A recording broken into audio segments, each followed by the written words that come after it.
Eu sei que você não tem paciência de assistir 9 minutos de vídeo. Põe no... apressa ele para 1 minuto e meio mais depressa, sabe? Para 1,5 vezes mais depressa, até para 2, porque dá para entender. É muito importante que você assista esse vídeo até o fim, beleza? Olha só a situação que isso aí está. Será que dá para perceber que não dá mais? Que não dá mais para continuar desse jeito? Presta atenção. Máxima. Donald Trump pressiona Lula 3 vezes mais e pede ao Pentágono que realize operações militares para o combate de narcotráfico na América do Sul e chamou o Brasil de Lula de uma grande rota de tráfico de droga. Com isso, traz uma grande preocupação para Lula e sua recusa ele não reconhecer as facções criminosas como terroristas. Donald Trump, presidente dos Estados Unidos, desencadeou nos últimos dias uma das maiores e mais agressivas ofensivas políticas, diplomáticas e militares da história recente contra governos e organizações criminosas na América do Sul, colocando o Brasil no centro do radar de Washington.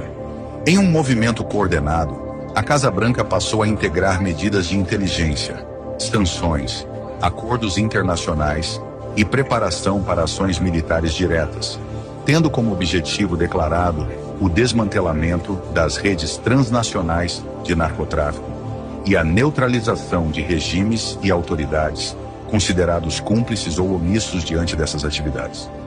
A escalada começou a ganhar contornos mais claros em junho, quando Trump notificou formalmente o governo brasileiro sobre sua intenção de designar o Primeiro Comando da Capital, PCC, e o Comando Vermelho como organizações terroristas internacionais.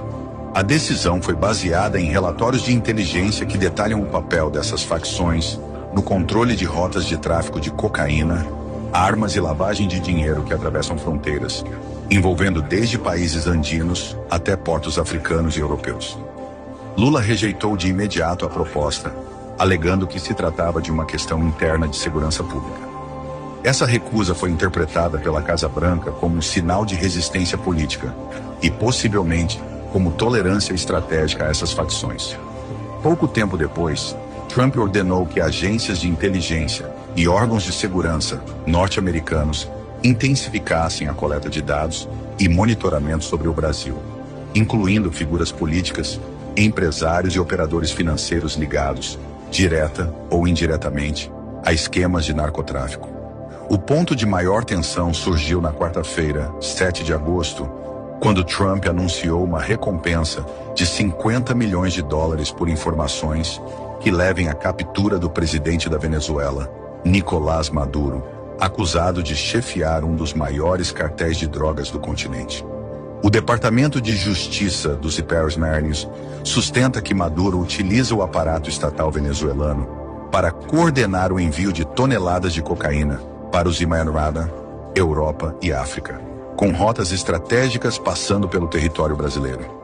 No dia seguinte, fontes da CNN Brasil e do The New York Times confirmaram que Trump havia autorizado o Pentágono a preparar operações militares diretas contra cartéis na América Latina, com possibilidade de emprego de ataques aéreos, ações navais e forças especiais em missões de infiltração, captura e destruição de estruturas criminosas.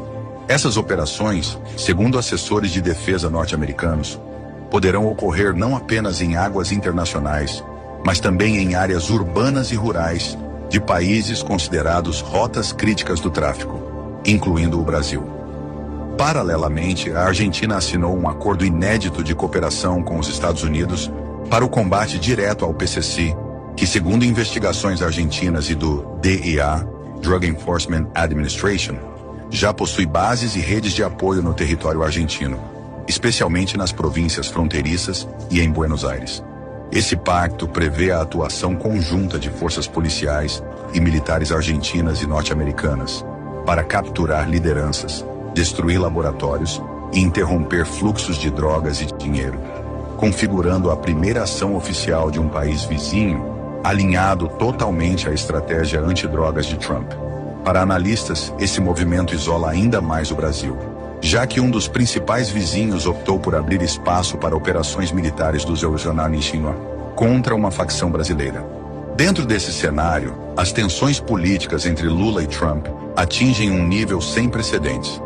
Além de ter rejeitado a classificação das facções como terroristas, Lula carrega um histórico de declarações ofensivas contra Trump, como quando o chamou de imperialista e insinuou que sua eleição representaria a volta do nazismo. Recentemente prometeu guerra total contra os Estados Unidos e declarou que buscaria no BRICS um alinhamento político para confrontar Washington. A estratégia, no entanto, desmoronou. China e Rússia, principais potências do bloco, evitaram qualquer manifestação de apoio explícito a Lula e focaram em agendas próprias. O golpe final veio quando Trump anunciou publicamente que se reunirá com Vladimir Putin para discutir um acordo de paz entre Rússia e Ucrânia, com participação dos Himalaya Cristina, China e Ucrânia, ignorando completamente o Brasil e demonstrando que as grandes potências estão conduzindo negociações sem qualquer envolvimento de Lula. Esse isolamento internacional vem acompanhado de pressões internas. Fontes ligadas às Forças Armadas brasileiras afirmam que há crescente simpatia em setores estratégicos do Exército e da Marinha pela aproximação com a administração Trump, vista como mais alinhada com os interesses de segurança hemisférica. A presença militar norte-americana no Brasil, sob o pretexto de exercícios conjuntos, aumentou nas últimas semanas. 2 cargueiros militares desembarcaram no país com equipamentos e contingentes para treinamentos em regiões estratégicas, algo interpretado por analistas como etapa inicial de uma possível operação de maior escala.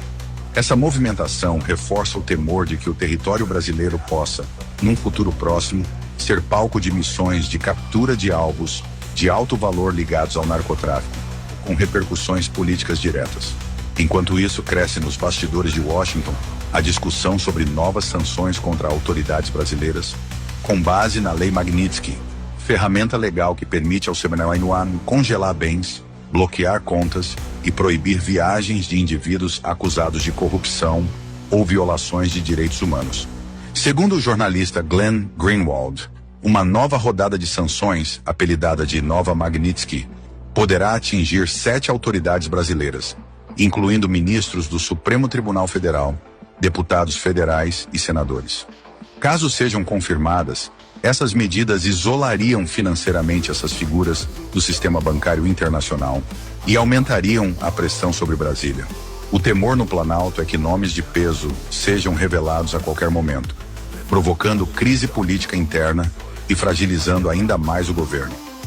O quadro que se forma é o de uma disputa geopolítica de alto risco. Trump pretende transformar a América do Sul no próximo campo central de sua política de segurança, combinando acordos bilaterais, operações militares e sanções individuais para atingir cartéis e governos considerados aliados. A captura de Nicolás Maduro, se concretizada, poderá servir de marco simbólico e operacional para essa estratégia, encorajando ações semelhantes contra outros alvos da lista norte-americana. No caso do Brasil, a recusa de Lula em alinhar-se à política antidrogas de Washington e a proximidade com Caracas colocam o país numa posição vulnerável, com possibilidade real de se tornar alvo indireto de incursões militares ou operações de inteligência coordenadas. Análise.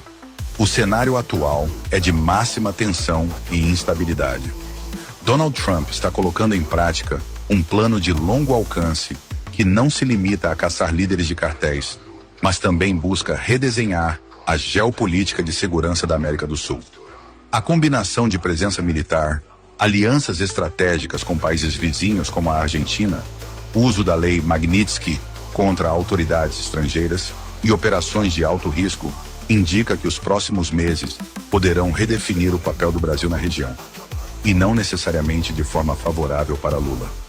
A ausência de apoio do BRICS, o isolamento diplomático e a pressão crescente das Forças Armadas internas aumentam o risco de rupturas políticas, enquanto o CNMA mantém a capacidade de agir de forma rápida e precisa, tanto dentro quanto fora do território brasileiro. Caso a escalada continue, não se pode descartar que operações militares norte-americanas, inicialmente apresentadas como parte do combate ao narcotráfico, acabem atingindo figuras políticas e autoridades de alto escalão mergulhando o Brasil numa crise sem precedentes.